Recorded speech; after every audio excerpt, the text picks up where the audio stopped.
Hello, welcome to Criminal Genealogy. I am Gwen Kubernis, your host. I'm a criminal genealogist. I have a new story for you this evening. I don't know if any of you remember a case from 1993 about Lorena Bobbitt. If you do, you'll know what I'm talking about. If you don't, you'll have to go Google it. But what we're going to talk about tonight is a lady almost like her. This lady's name, she was born Bertha Zettle, Zettle. And she was in fear that her husband was going to leave her because he'd gotten in some kind of trouble and was going to take off for Mexico. And this is what she did. I'll read you a newspaper clipping.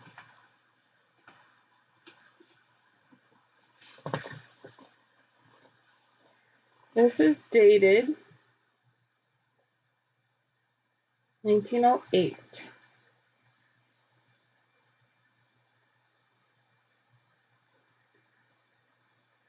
And this is her husband in the hospital. Husband charges wife with mayhem, June 1st. While he's propped up on his cot at the Red Cross Hospital shortly after noon today, Fire Captain Frank Boronda, I don't know if I'm saying that right, swore a complaint out before the Justice Brown, charging his wife, Bertha Boronda, with the crime of mayhem. Though the mayhemed man is still weak from his injuries, his physicians state that he will undoubtedly live. The only danger which he faces is that blood poisoning may set in. The crime with which Mrs. Boronda is charged is a felony defined by the criminal code as follows. Every person who unlawfully and maliciously deprives a human being of a member of his body, or renders it useless, or cuts or disables the tongue, or puts out an eye, or slits the tongue, nose, ear, or lip, is guilty of mayhem. Section 204 of the Code states that mayhem is punishable by imprisonment in the state penitentiary, not exceeding 14 years. A little after midnight on Thursday morning, Mrs. Boronda, without warning, attacked her husband in the dark with a razor,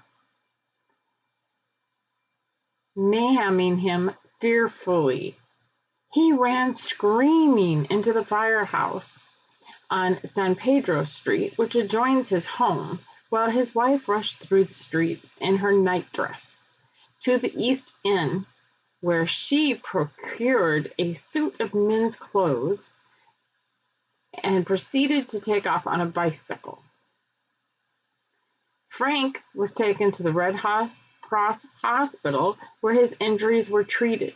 For several hours, the police searched for the woman and finally captured her near the Broad Gauge as she was mounting a bicycle on which she hoped to escape. She was taken to the city prison, which is the jail. Back then they called everything a prison, where she is still being held. She admitted to the police that she mayhemed her husband, but she has not expressed no regret for having done the awful deed.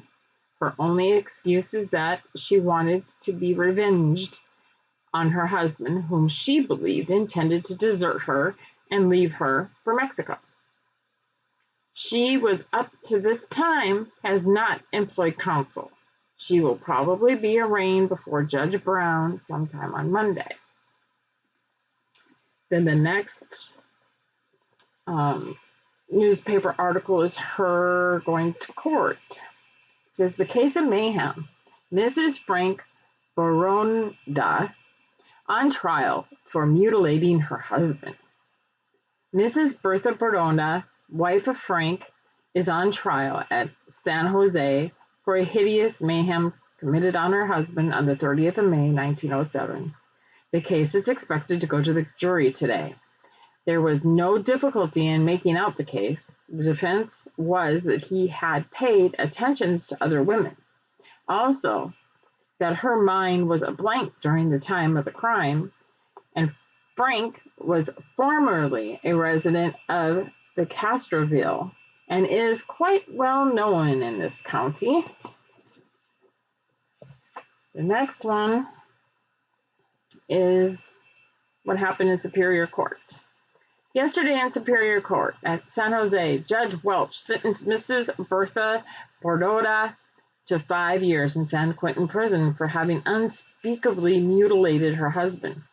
Narcisco, which was his birth name, Frank was his nickname. About a year ago, Narcisco was brought up at the Castroville County and has many friends and relations there. Then she gets out of prison. She was paroled the 20th of December, 1909. And then I got a newspaper clipping, 1923. Her husband puts this in the newspaper. Wife attacked him, charged. And this is put in the Salinas newspaper on April 14th, alleging his wife that deserted him after attacking him with a razor. Narcisco Boronda yesterday brought suit for divorce against Bertha Boronda. The couple reside in Monterey.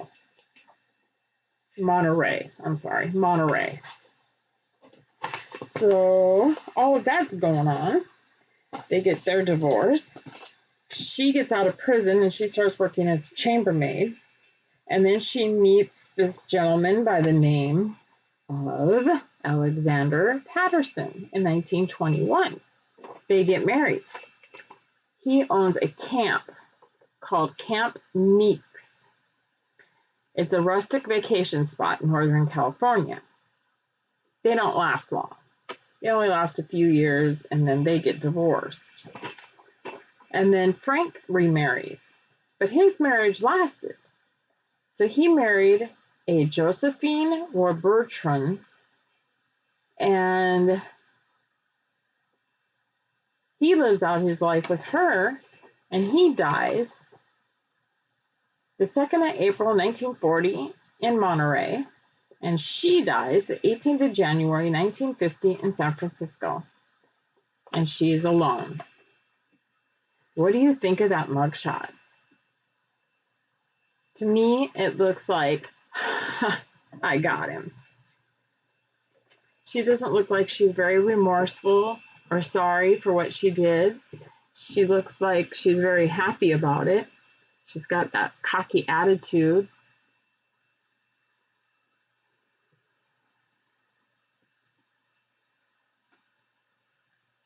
Kind of neat.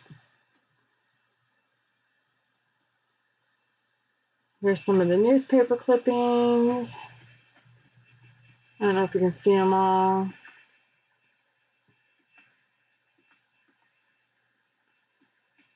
Try to put them on there as best as I can. This is a new program I'm using, so I don't know it very well, and it doesn't do video of me, so I'm not really liking this very well. The last program that I used was actually video, and I could record, and then I could add sounds, and I could add photos and all this kind of stuff to it, where this one does live feed, it does streaming and that, and I can add these pictures, but there's no video of me, and I have no idea what I'm doing with it. So until I can find another program that's free, that I don't have to pay for, I guess I'm stuck with doing this. Like I said, I am very, very new at all of this. I have been blogging since 2014, so I thought this would be really cool to do. I mean, I don't need to be on the camera. I wouldn't mind doing something like this if I knew what I was doing, but I want sound and sound effects and all that cool stuff in my presentation. And I have one on here, but it won't play. I have a prison gate that I wanted to play when I talked about her going to prison, but it doesn't work. So if anybody has any suggestions for me, I would love to hear it. And I would like a free program. I don't want to have to pay for one. I have been doing podcasts on Anchor, which go to Spotify, and I've been enjoying those. But I'd much rather do a video and have pictures and things like that in there. I mean, I don't have to be in the video, but I definitely want the newspaper clippings and photos and that to be in there with sound effects and stuff. That would be pretty cool. I've seen some of those videos for true crimes that have been done. But anyway, so here's my story about Bertha. I hope you all liked it.